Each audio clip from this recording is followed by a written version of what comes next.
वो 9 जगह आतंकी ठिकाने थे।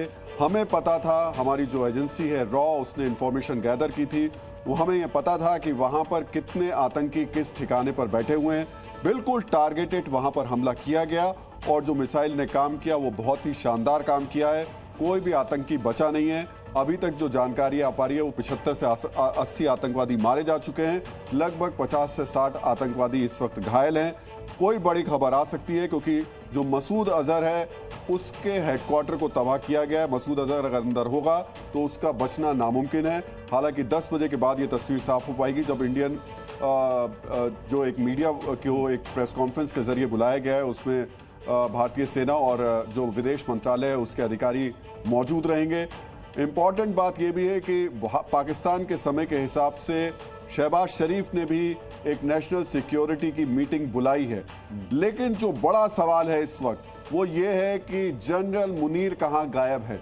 अब तक लगभग 9 घंटे होने वाले हैं इस हमले को लेकर के, उसके बावजूद जनरल मुनीर कहीं दिखाई नहीं दे रहे हैं।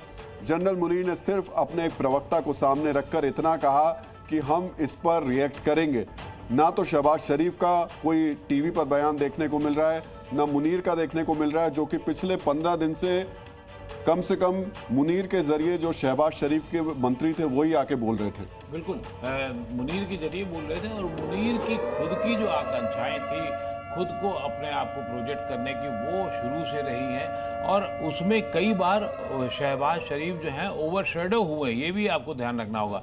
भारतीय पाकिस्तानी सेना के साथ तो उनके साथ थी नहीं थी एक सवाल है, लेकिन पाकिस्तान का नेतृत्व टुकड़ों में बढ़ गया था, ये एक बहुत बड़ी है। और हो सकता है इसी बीच में कुछ और काम करने की या कुछ और घोषणा पाकिस्तान के लेवल पे करने की। नहीं तो आपको लग रहा है कि ऐसा भी हो सकता है कि पता चला मुनीर कहें कि अब आपसे नहीं समझ रहा, तो मैं कह रहा हूँ। ये मतलब एकदम से नहीं कहा जा सकता है, लेकिन मुनीर की जो प्रतिक्रिया है, मुनीर का जो मूवमेंट है वो लगभग इसी तरीके से।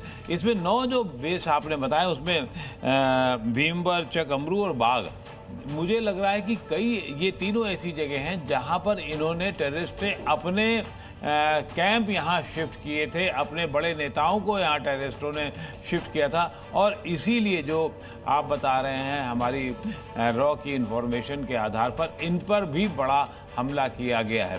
तो इस लिहाज से बहुत महत्वपूर्ण होगा।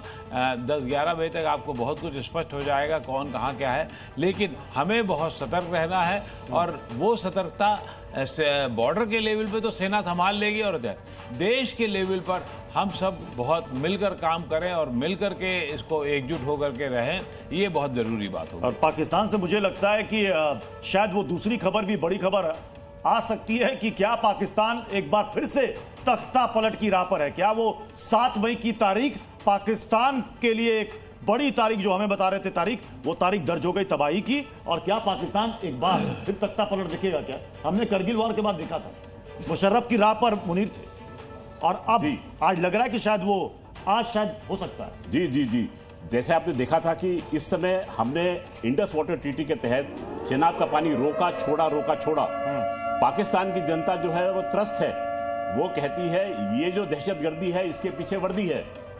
इस समय चलिए इस अपडेट भी दर्शकों को दे देते हैं। पाकिस्तान में देखिए लाहौर, सियालकोट, ये हवाई अड्डे बंद कर दिए गए अगले आदेश तक। 48 घंटों के लिए ये एयरपोर्ट बंद रहेंगे, लाहौर और सियालकोट। हालांकि जैसे ही अटैक हुआ उसके बाद तुरंत लाहौर एयरपोर्ट पर जितने भी ऑपरेशंस थे उनको तुरंत कैंसिल कर दिया गया, रद्द कर दिया गया, सस्पेंड कर दिया गया। फिर उसके बाद खबर आई सियालकोट एयरपोर्ट, सियालकोट यहां पर भी कई ठिकाने ध्वस्त किए गए हैं। लाहौर और सियालकोट ये दोनों जगह पर एयरपोर्ट बंद रहेंगे, कोई उड़ानें यहां से संचालित नहीं होंगी। यह बता रहा है कि पाकिस्तान के अंदर पैनिक कितना है, खौफ कितना है, डर कितना है। भले उनकी तरफ से बयानों में गिदड़ भपकियां भी अभी तक सामने आ रही है, परमाणु अटैक की भी बात की जा रही है, एक्ट ऑफ वॉर की बात की जा रही है, लेकिन 10 बजे के बाद, मीटिंग के बाद शायद अब देखना है कि शहबाज शरीफ या फिर मुनीर, जनरल मुनीर, दोनों में से कौन सामने आकर वहां पर मीडिया को ब्रीफ करता बताता है। देखिए ये तो तय है प्रत्युष कि इसमें आकर के बयान वीर बनेंगे ये लोग,